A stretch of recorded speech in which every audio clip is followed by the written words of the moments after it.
2 minutes pour comprendre. Aujourd'hui, la luxation de la rotule. Je suis avec le docteur Tarek Alaïdine. Vous êtes chirurgien orthopédique. Alors d'abord, la rotule, qu'est-ce que c'est? C'est où? Alors, la rotule, c'est le petit os qui est à l'avant du genou, qui va s'articuler au niveau du fémur. C'est comme une petite poulie qui va permettre d'écarter ce qu'on appelle l'appareil extenseur pour avoir une extension qui se fait plus facilement. En fait, c'est ce qu'on appelle le genou. Exactement. Souvent, hein, voilà. La rotule, c'est ça.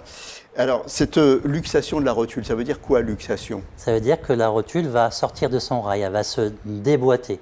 Hein, le plus souvent, quasi exclusivement, c'est du côté extérieur. Donc elle va sortir, et parfois elle va rester à l'extérieur et obliger à ce qu'on la remette par des manœuvres externes, et parfois elle va se remettre spontanément en place. Ça se produit quand on a un accident, quand on fait un faux mouvement, peut-être aussi quand on sollicite trop les muscles, peut-être, non? Non, c'est souvent dans un faux mouvement traumatique, si on n'a pas de prédisposition, mais parfois ça peut être le témoignage d'une véritable anomalie anatomique du rail rotulien qui, au lieu d'être creux comme ça pour maintenir la rotule en place, va être plat, voire bombé.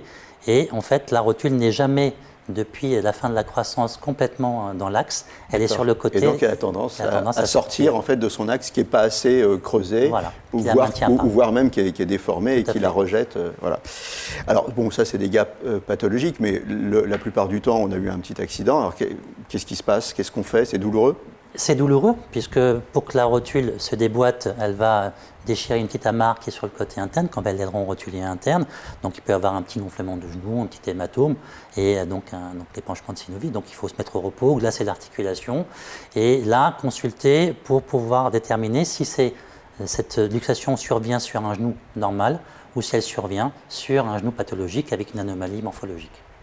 Voilà, le mieux, hein, on le répétera toujours, c'est de faire attention et à très bientôt.